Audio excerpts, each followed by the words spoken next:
Are American Jews prepared for the next wave of violence headed their way? After 2 years of increasing numbers of violent incidents, the unprecedented surge of post-October 7th anti-Semitism is going into overdrive as blood libels about genocide in Gaza have forced Jewish communities to confront a future in which their security can no longer be guaranteed. With Jew hatred being mainstreamed by media outlets mimicking Hamas propaganda, it's time to ask what it will take to ensure that synagogues and other Jewish targets are sufficiently protected. Next, on Think Twice, we take a deep dive into the question of what can be done to prevent the threats about globalizing the Intifada being transformed into acts of domestic terrorism in the United States.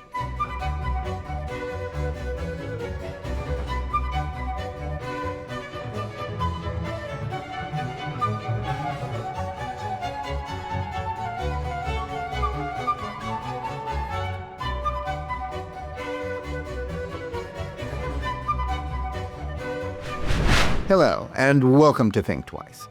Today we have an important conversation for you about anti-Semitism and threats to the Jewish community with the Secure Community Network's Michael Masters. But before we start today's program, I want to remind you, as always, that in addition to Think Twice, there is a Jonathan Tobin daily podcast where I share more news and analysis with you about the most significant issues we're facing today. You can find the daily show under Jonathan Tobin Daily on the JNS channel, wherever you get your podcasts. And now to today's program. Nearly 2 years after October 7, 2023, it would appear that those promoting anti-Semitism on American shores are just getting started. The situation confronting students as they return to college campuses this fall is one in which they are confronting the most organized and extreme agitation against Israel and Jews in living memory. But as much as we are focused on the dilemma of Jewish students, the problem is bigger than just the terrible state of American academia. American Jews are confronting an environment in which the unprecedented surge in hatred directed at them since October 7th is no longer the product of marginal fingers on the far right or the far left, but rather the beliefs of large numbers of Americans who are being fed Hamas propaganda and blood libels about Israel committing genocide by the mainstream media.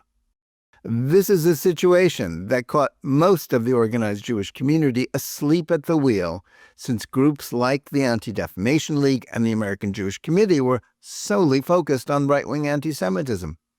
That left them both unprepared and temperamentally unwilling to confront the fact that the most potent threat to Jews today comes from the anti-Israel left. It is the left's bizarre red-green alliance with Islamists that produced the mobs on the streets of American cities and college campuses, chanting for Israel's destruction and genocide of Jews. So how can we be then surprised when these slogans are put into action in the form of a massive increase in hate crimes against Jews and acts of domestic terrorism? Acknowledging the problem is the first step to dealing with it, but how prepared is the Jewish community for the next step in this battle, in which Jew haters are masquerading as human rights advocates while also rationalizing and even justifying anti-Semitic crimes because of their support for Hamas in Gaza? The one person who has been charged with thinking this through and coordinating the effort to keep Jews safe is Michael Masters of the Secure Community Network, and we're pleased to have him with us today. Michael Masters serves as the National Director and CEO of the Secure Community Network, a role in which he is responsible for the official safety and security organization for the Jewish community in North America. He has served on numerous task forces for the Department of Homeland Security, and prior to joining SCN, Mr. Masters previously served as the Senior Vice President of the Sufan Group, a strategic international security consultant firm, and as the CEO of Civiscape, an advanced predictive analytics company. He served previously as Executive Director of the Department of Homeland Security and Emergency Management for Cook County, Illinois, and as the Chief of Staff for the Chicago Police Department as an assistant to former Chicago Mayor Richard Daley. Michael Masters, welcome to Think Twice. Thank you for having me. Well, thanks so much for joining us today. I think many American Jews are aware of the threats against them, but have no idea really about the organization that is tasked with defending them. So I want to start by asking you to tell us about the Secure Community Network and what it does. Thank you, Jonathan. The Secure Community Network serves as the official safety and security organization for the Jewish community. In simplest terms, I describe us as an FBI for the Jewish community. We were created over 20 years ago by the Federation System and the Conference of Presidents of major American Jewish organizations to really serve as a liaison to our federal law enforcement partners on behalf of the community. Of course, the threat environment has changed significantly even since 9/11. And because of that, we've had to be much more proactive, more forward-leaning. And so over the last 8 years, what we have really worked to do is, just as Israel has that Iron Dome, we have worked to build a security shield over the entirety of the Jewish community in North America. We do that through really three main mechanisms. We have a 24/7 command center across the hall from me, staffed with now 22 intelligence analysts that are working every single day to identify and manage and then work with law enforcement to mitigate threats against the Jewish community. Those are bad actors who are threatening the community, threatening members of the community. We also have national centers of excellence that are working to develop the actual physical security standards, whether it's related to cameras, film, bollard, that our Jewish institutions from summer school, from synagogues to day schools can use, and best practice training, situational awareness, active threat, travel safety and security.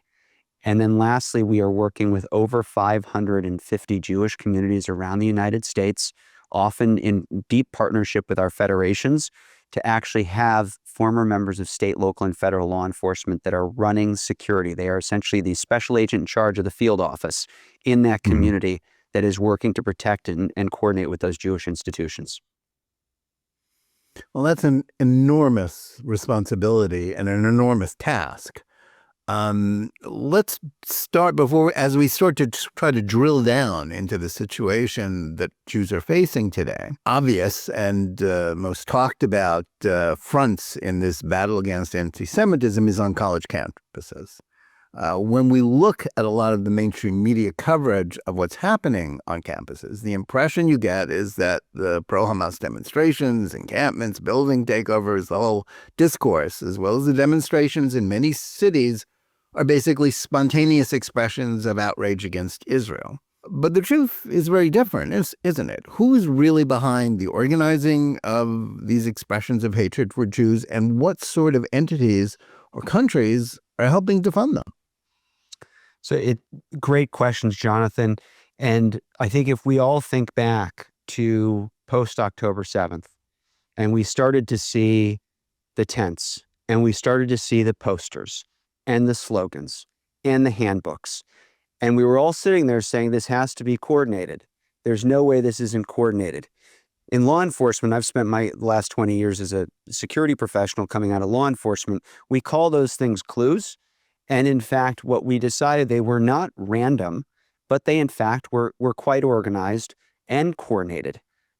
Everything from what we saw post-October 7th, the verified encampments on 10 campuses reported by national news more than doubled within 48 hours from initial media reports, more than an 800% increase in a week.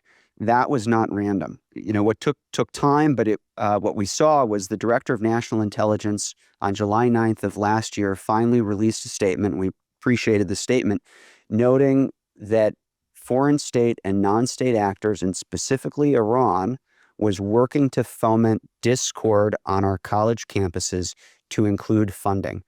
And we saw it from resolutions and referendums, anti-Israel speakers, social media, Israeli apartheid walls, Israel Apartheid Week, flyering, eviction notices, boycotting food, boycotting study abroad. I can go on. None of this, while there may have been individuals that got caught up in it or that it felt that they were expressing their First Amendment rights on political positions, we should not mistake that First Amendment protected speech from organized protest activity that was driven by individuals that have an agenda not just against the Jewish community, but in an attempt to undermine our democracy and our institutions through the Jewish community and creating discord against the Jewish community. Yeah, I think this is a very important distinction. Obviously, there are plenty of people out there who have opinions about Israel, have opinions about Jews, and nobody's paying them to do it. They do it for free. But the extent of this movement that sort of spread quickly across the country in this very organized way, that this was not an accident. It wasn't just something spontaneous.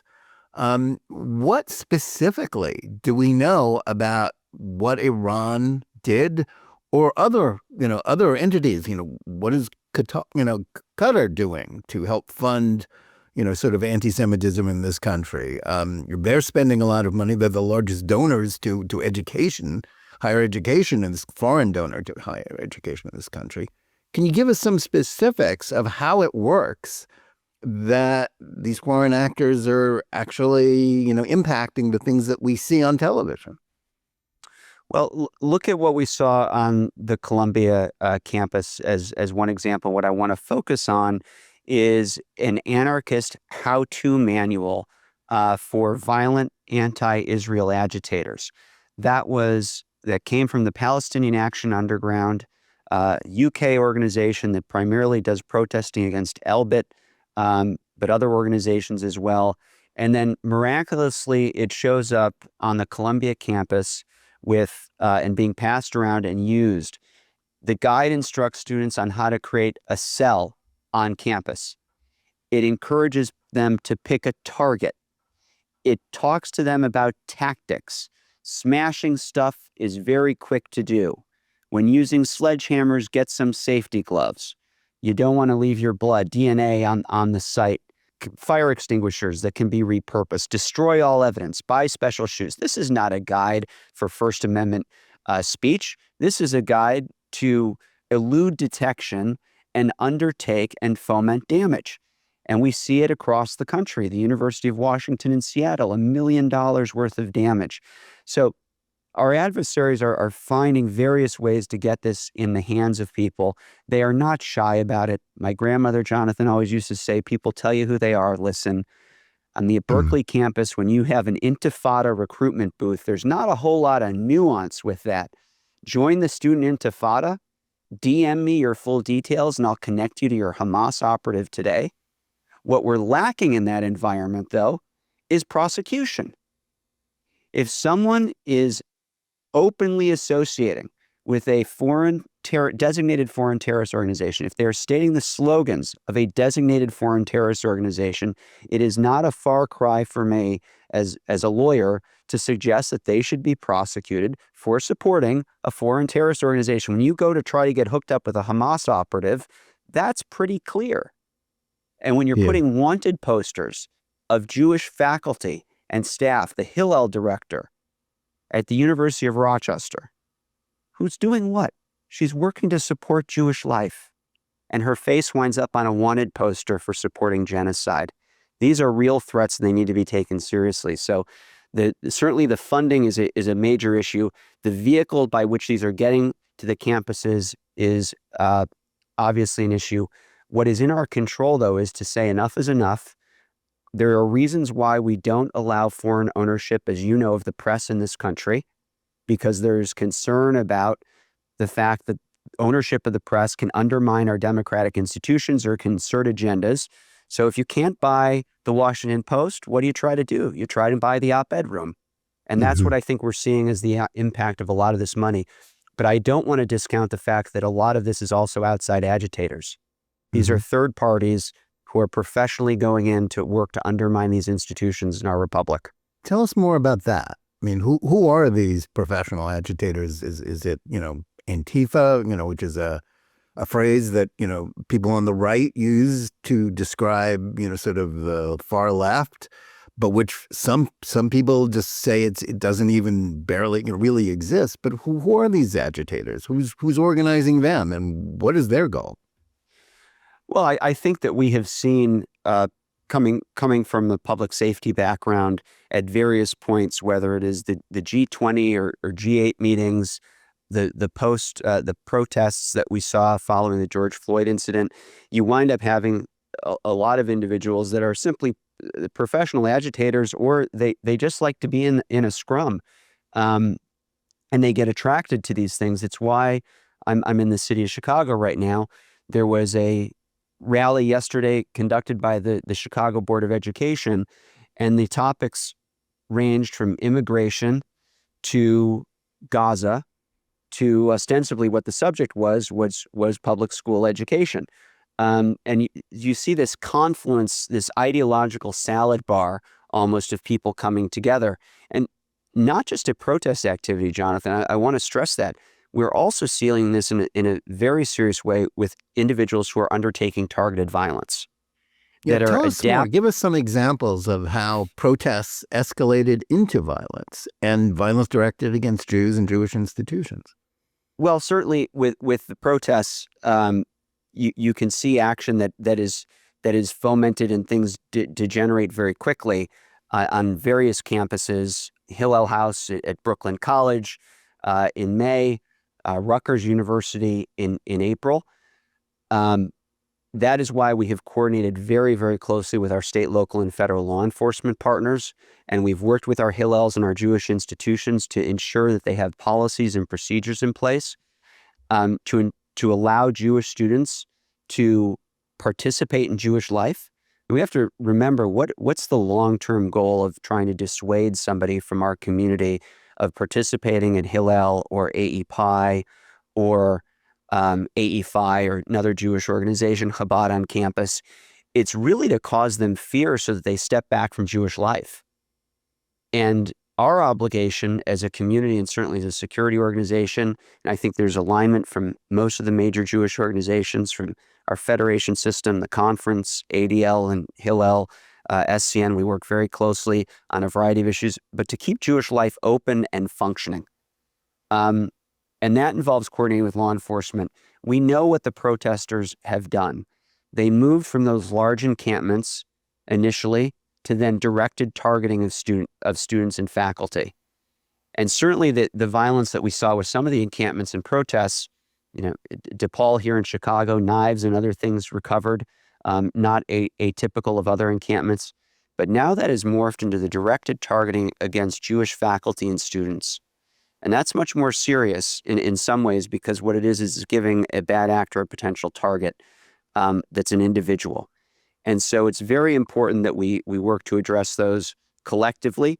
We put aside our divisions as a community and we take it seriously. And I think we're making progress on that. We owe a lot to our law enforcement partners, and they deserve special mention for the incredible work they're doing. Yes, indeed. Well, it's likely that the pro-Hamas and anti-Israel groups on campuses are ready to pick up where they left off last spring. But specifically, what should colleges and universities be doing to ensure that Jews aren't targeted in the way they were in many places during the course of the last 2 academic years? And are enough of them actually doing something about this? So we actually put out a top 10 list for campus organizations, for the colleges to do. And the first one is that anticipate that we are going to see pro-Hamas, anti-Israel, pro-Palestinian protests that are likely to occur on campus. We don't live in a world where you can hope for just hope for the best. We have to hope for the best, and then we plan for the worst. We have to recognize that our students are going to be intimidated by the presence of pro-Hamas, anti-Israeli, or anti-Zionist protesters, because part of their goal, their stated goal, is to intimidate these students. Then we need to have a plan in place to ensure safe movement, safe participation, dealing with everything from building takeovers, encampments, and campus activities. As we saw over the weekend, a Jewish classical vocalist performing at a concert, individual runs up, throws paint on them, and disrupts the event. Critically, from the campus side, we need to, and parents ought to do this. If you have a kid that's getting ready to go to college, or they're already there, ask the question, what are your protest and security policies? The campuses need to publicly communicate, the colleges and universities, what their protest and security policies are. And if they are not adequate, then we as parents, we as a community, we need to communicate that to the campuses and ultimately potentially with our checkbooks by not sending our kids there and holding these entities accountable. Have emergency protocols in place to request law enforcement assistance, and that request to law enforcement needs to happen before the event. Law enforcement is quite adept at planning. We've gotten much better at this as a profession over the last 30 or 40 years, but we can only plan for what we know about. So it's critical that every Jewish institution, I don't care how big or small of an event it is, if you get a disturbance call as a police officer on a Friday night to a domestic residence, you're going to go to that call. But if you don't know that that's a Chabad house and there might be 25 or 35 kids in that, that's a very different call that you might be responding to. Very different situation. It's really important that we arm our law enforcement partners with that information and very clearly demand that our campus universities and colleges have policies that draw the line between First Amendment protected activity into threatening violent behavior. So those are some of the things, but largely it centers, Jonathan, around making sure that the universities and colleges have clearly articulable policies and they're enforcing them. And then it's going to be up to us as a community. Do we want to send our child to a school that posts bail for a pro-Hamas protester? I wouldn't. Yeah, I think you're absolutely right. Obviously, many schools, especially right after October 7th, basically were tolerating and even encouraging anti-Semitism in the form of these pro-Hamas mobs. The situation we're facing now is that there are sort of two immovable forces colliding with each other. On the one hand, the Trump administration has been coming down very heavily, especially on some of the elite schools like Columbia and Harvard, but in general as well, trying to get college administrations to not to stop tolerating anti-Semitism and, a broader agenda about what causes that. And on the other hand, and that scared a lot of college administrations because they didn't want to lose the funding that they need from the federal government. But then on the other hand, the pro-Hamas movement, they're doubling down because, we've got the mainstream media sort of broadcasting, Hamas propaganda about Jews committing genocide in Gaza, which is likely going to incite them to do even more. How do you see that dynamic playing out in the coming months? Well, I think you've nailed it. At any time that we see an escalation of activity in the Middle East, we always say we have a complex and dynamic threat environment here. When we see increased activity in the Middle East, that the dynamism of that threat environment increases. And certainly with the mainstream news media attention on what's going on, the activities that themselves, we're going to be in this for a long while. I mean, we have said consistently since October 7th that the impacts of that day and the downstream impacts are going to be felt by the security situation for decades. It's going to be felt by our community for generations, obviously. How that's impacting right now on the college campuses, we've seen that general shift in targeting patterns. From those large encampments to the directed targeting of individuals. We've seen a marked increase in the targeting of certain institutions themselves. In terms of the trends in harassment and assault, the overall number of incidents remain pretty steady. The severity has, in some cases, decreased, partially because the anonymity of the protests themselves and those large-scale protests has gone away to some degree. We're seeing and by increased... that, the colleges are, sort of demanding that people identify themselves. If they're taking over a library, they're not allowed out once they, But exactly that hasn't happened everywhere. But where it does happen, it obviously serves as a deterrent because those students can then be vulnerable to suspensions and expulsions. And they should be, and they should be much more than that. I mean, the University of Washington example that I gave, $1 million of damage, over 30 arrests, very, very quickly. These individuals need to understand that they're going to face consequences just like anyone else who breaks the law.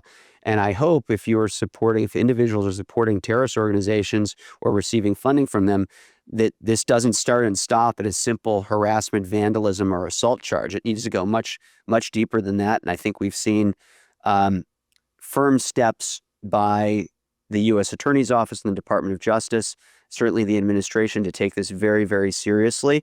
And that, as you noted, is having an impact as well. It's, when you have a zero tolerance environment and you truly enforce a zero tolerance environment, we see the impact of that. How concerned are you about the threat that, even sort of these protest movements on college campuses, which, it produces violence occasionally, but it's mostly about, as you've already said, it's about, shunning and silencing Jewish students and creating, a hostile environment where you really can't speak up. You can't express your identity as a Jew unless you disavow your Jewish identity. How concerned are you that that's, inevitably morphing into what we would consider domestic terrorism?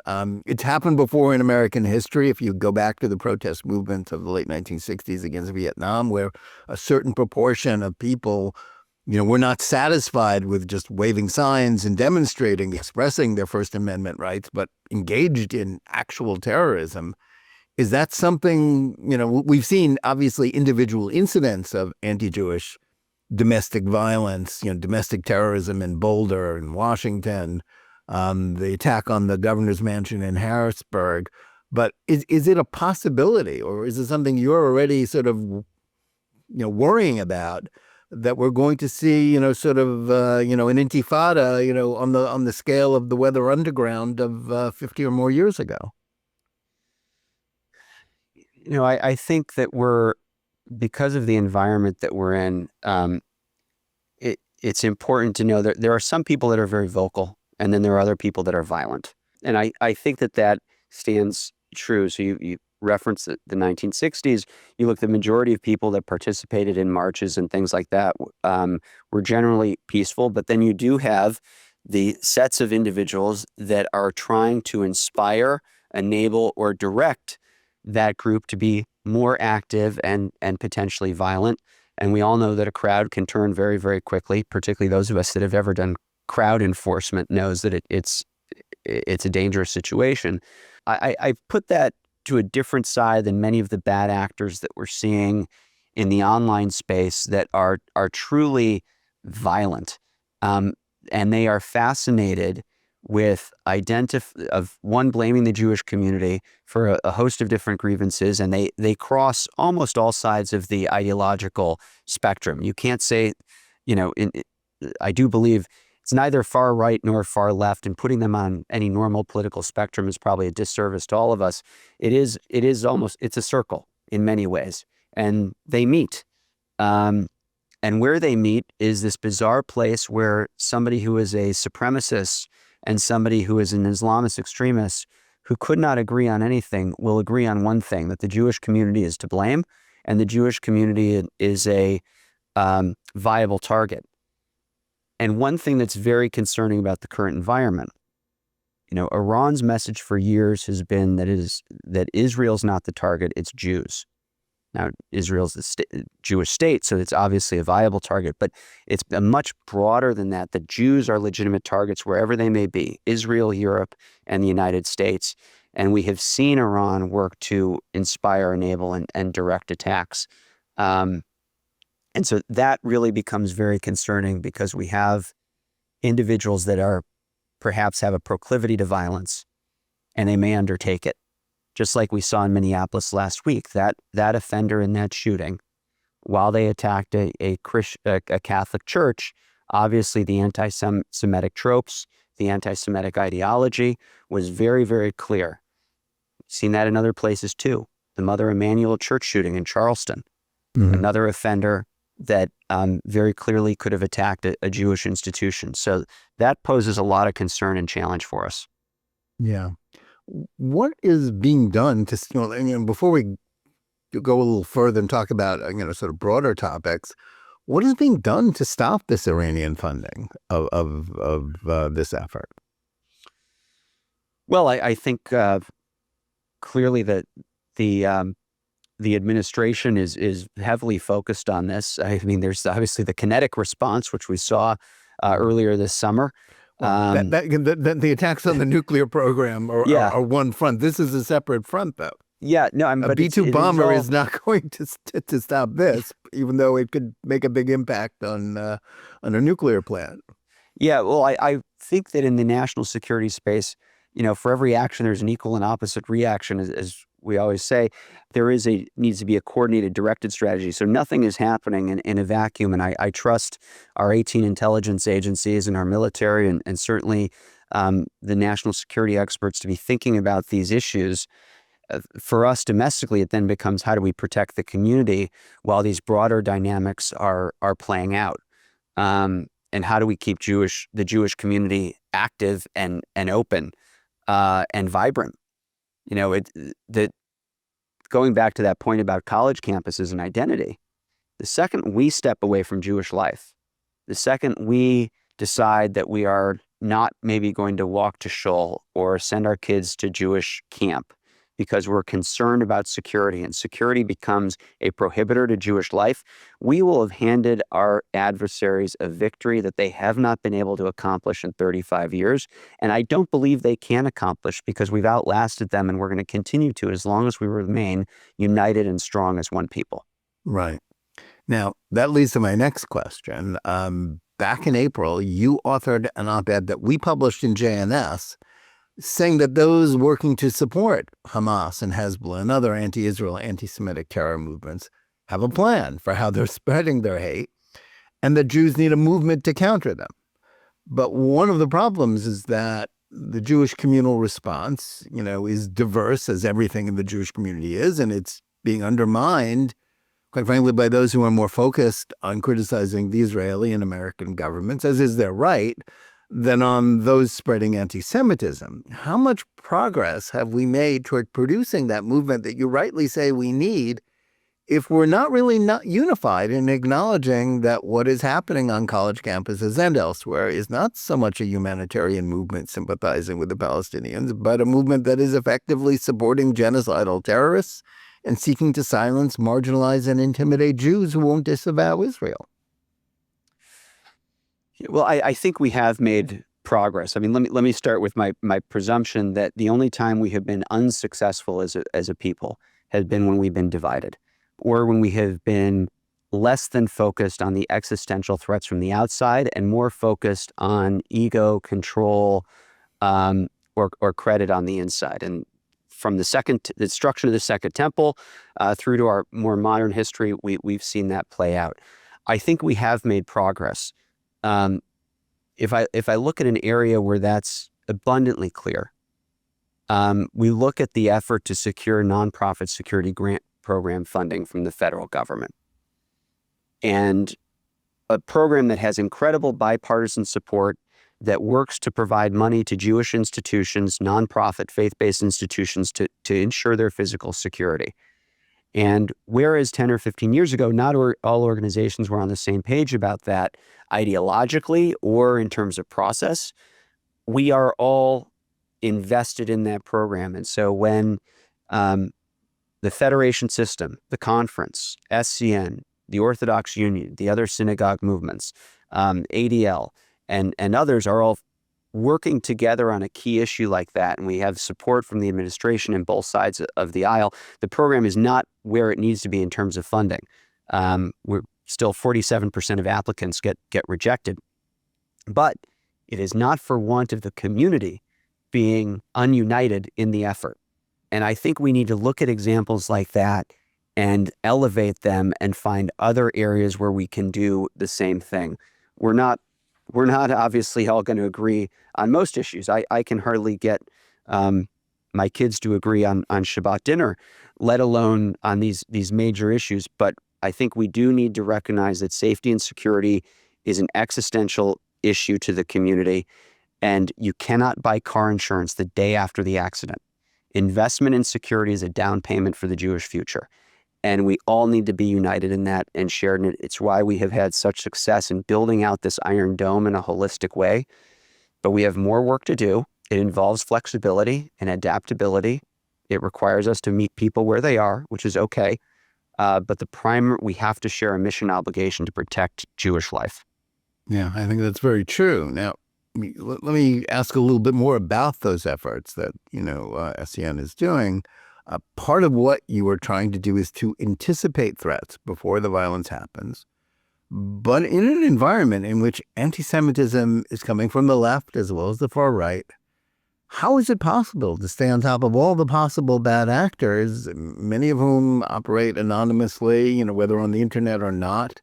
It's an enormous task. And inevitably it can be, a case of whack-a-mole, but, people come from out of nowhere as well, don't they? They do. It's why we have taken a layered approach to our security. The command center that is sitting across the hall from me, we are looking at over 18,000 data feeds using AI-enabled technology to scour the surface deep and dark web. Since October 7th, we have identified over 10,000 threat incidents and suspicious activity reports. Last year alone, we referred over 1,300 individuals, tips and leads to our federal law enforcement partners. The majority of those were what we consider threats to life. That is a threat against a member of the community to maim or kill them, and we can identify who the person is, where they are, where they intend to target. We've been incredibly successful coordinating with our Fusion Center network. Just 2 weeks ago, we announced a new regional threat capability, tying in 8 federations across the state of Ohio in their regional threat center, uniting Southern Florida and the federations there into a Southern Florida regional threat center to build out a virtual shield so we can identify these bad actors before they act. But the fallback to that is then the strong physical security. It is the basics of locking the door and then the training. And we know that saves lives. We have seen it from Pittsburgh to Colleyville, Texas. The reality is when someone's walking through the door to try and take Jewish life, very few people are wondering whether they sit on the left or the far left or the far right ideologically. And so we approach it very much from the how do we protect the community perspective and have this layered approach. We have been very successful and incredible investments. The joint Jewish Federations in North America and SCN initiative Live Secure, which raised $62 million, 2/3 of which went to local communities, many of them underserved or under-resourced communities, to create security initiatives to protect Jewish life. I think is where we need to be. We need to continue to make those investments to protect every Jew in every community across this country. Now, for those of us who grew up in this country without seeing security outside every synagogue, which is obviously no longer the case because every synagogue needs some sort of security, it's discouraging to think that this is the reality we face. But the difficulty of hardening a multiplicity of Jewish targets in every community, again, it's a very daunting task. How much is it going to take in terms of resources, money, personnel to ensure that synagogues, schools, and community centers are sufficiently defended so as to make Jews feel safe there? You just told us that about half of all the requests for grants get turned down. How far away are we from a situation where we can say we're doing everything to make every Jew, feel safe? Or is this, sort of a moon, a space project, like sending somebody to the moon in terms of the resources it's going to need? Well, I think for the most part, we've done dramatic work to enhance the security shield. So for instance, when I started in my role on December 4th, 2017, so my first day on the job was the day that the Trump administration announced the move of the capital to Jerusalem. I have not had a quiet day since then. But that day, we had under 20 communities across the United States that had a professional security program. SCN at the time was 4 employees. Today, we are close to 130. And we now have security officials covering all 50 states with 11 regions. And almost every single federation is covered under a security initiative. So in total, we are now protecting roughly 550 Jewish communities from under 20 just 8 years ago. That's required an enormous lift. And we are fortunate that we have foundations and funders and donors at the national level and the local level that have made that possible, because we recognize, and we have to continue to recognize, unless we do that, people will not come. Everything in Jewish life that we do is contingent upon people feeling safe and secure. So when we ask the question, how much does it cost? Our federation system, our national philanthropy that's going into this work is, several $100 million every single year. But when we ask the question, how much is it going to take? The only responsible answer is whatever's necessary in order to protect Jewish life. And I remind people that this is not merely an assault on the Jewish community. This is an assault on our democracy. We have over, roughly 36 mass attacks or targeted acts of violence in this country every single year. Our institutions are targets not just because they're Jewish institutions. They're targets because they're community institutions. And they take in all of society. Our Jewish community centers are open to everybody. Our hospitals are now open to everybody. Our senior centers. So what we are seeing in many respects is the Jewish community catching up to what was a threat environment. Most public schools have been doing active threat training, once a semester, once a quarter for years. We're now at that place where we're doing that because we recognize the threat environment is such that it's a necessity. We're going to have to keep doing that to protect Jewish life. Yeah. Now, every time, we at GNS cover the issue of Jewish security and, threats to Jewish life, we inevitably hear from a great many people who say that the focus should not just be on, hardening targets, but also training Jews to defend themselves. And whether, and for many of them, that means arming, Jews, that someone is there to sort of be there to protect the community, against potential bad guys. Obviously, that's a controversial suggestion in a Jewish community where many people are very, shall we say, allergic to guns and want there to be less guns out there. Where do you stand on this issue of how big a role that sort of self-defense should play in our approach to this issue? So the issue of firearms is a critical one. It's an important topic. Let me just sort of orient my perspective. So I'm a lawyer by training, but spent time in the Marine Corps and law enforcement. I served on a SWAT team. I would tell you I've spent a lot of hours and a lot of time on a firearms range and training tactically. Where I am at now is not where I was when I was an active member of a SWAT team. There is a degradation in training that occurs. But this issue comes up, and quite frequently on the firearms issue. And of course, we have in this country a Second Amendment right. People are entitled to personal carry. It is a very different conversation when someone is considering carrying a firearm in a crowded facility like a synagogue and thinking about how they are going to respond. I mean, first of all, it requires the individual to be prepared to use that weapon with lethal force. Then they have to be trained to do it in that environment. Where if we think about this situation, somebody begins open firing, everybody's either getting up or they're going down, and it's chaos. And do you have the proficiency with the tool? Are there the policies and procedures and frameworks so that the people who are carrying the tool are selected, properly? They're then trained credibly, and then they are maintaining their training, and then there's coordination with law enforcement. So you have to remember when somebody calls 911 and the response time is several minutes and law enforcement's walking through the door to an active shooter situation, so they have a report of somebody with a gun, there needs to be some thought that goes into the good guy with the gun is going to face the same outcome if law enforcement doesn't know who he is as the bad guy with the gun. So several years ago, we came out with a white paper called Firearms and the Faithful. It was about the question of firearms in houses of worship.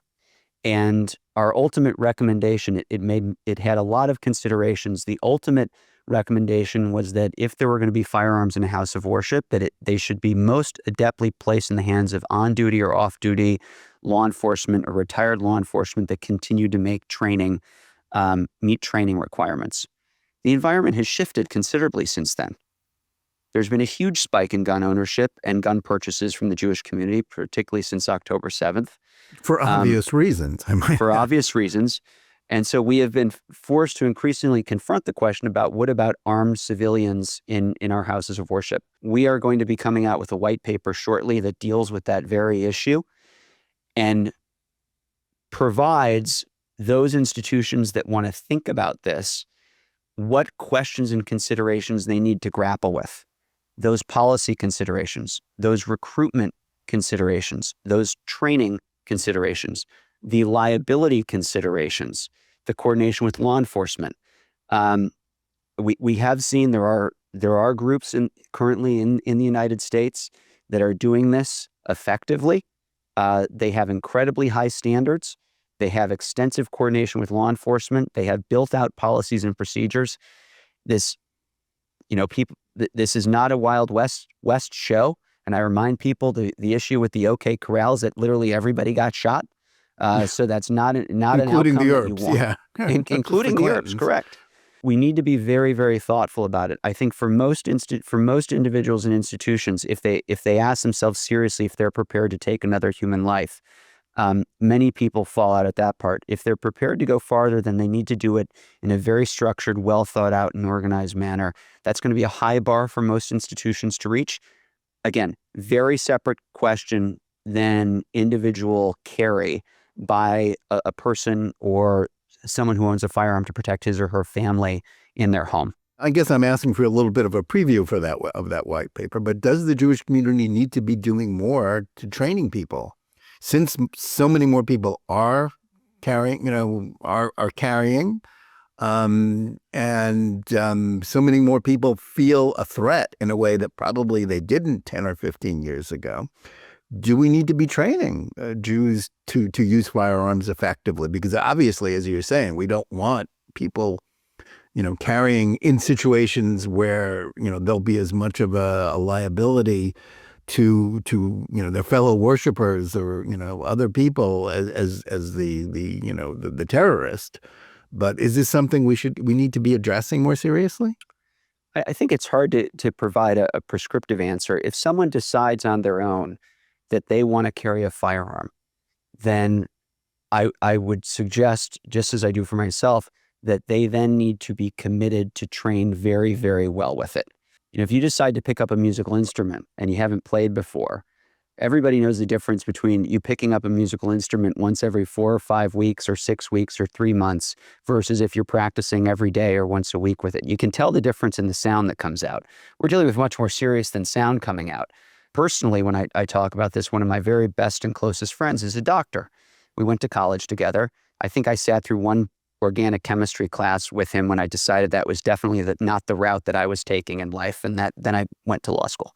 I've had basic tactical medical training, first aid, buddy aid. I can deal. If somebody starts choking, I can help out. But if you need a level 1 trauma surgeon, you do not want me. You want my friend.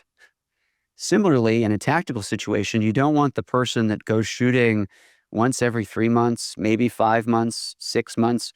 You really need to have a professional response. If people are willing to commit to that, they need that. That's how they need to approach it in their thought process.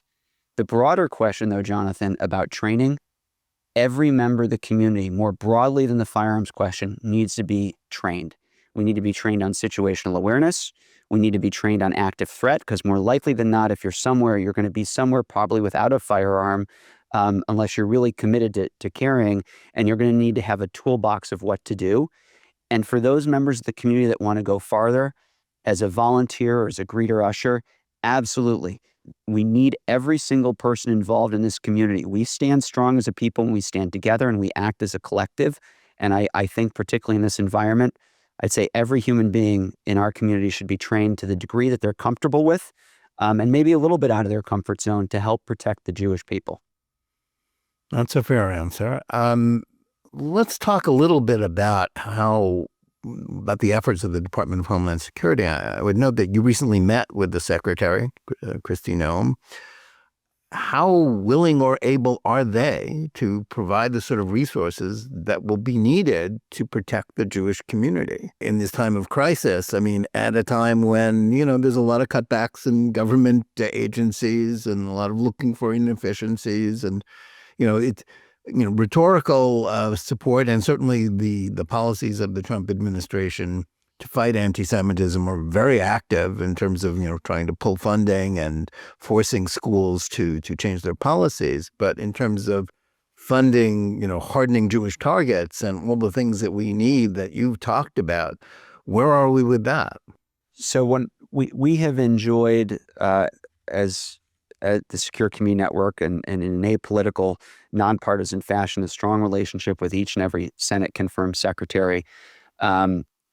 And strong bipartisan support for the community. I think Secretary Noem understands the issues facing our community. She's deeply committed to the community itself, having traveled to Israel, having seen firsthand on her trip there the security conditions that the state of Israel faces. As the governor of South Dakota, while a smaller Jewish population than most states, she was one of the first after October 7th.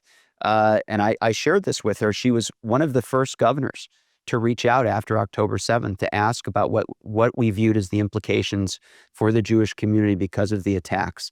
So I think it is fair to say that she is incredibly attentive to these issues. She pledged her support, her senior staff support, and we talked about any number of things.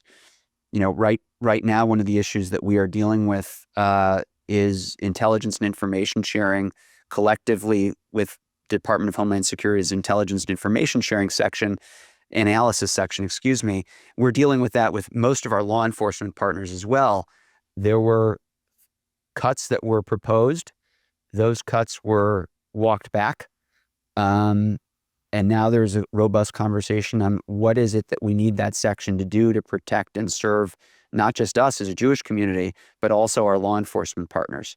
I think we saw, if I can expand the question, very similarly with the FBI, initially we saw some changes at the directives of the Joint Terrorism Task Forces and task force officers being moved from a counterterrorism focus to other enforcement activity, which is the prerogative of administrations, obviously.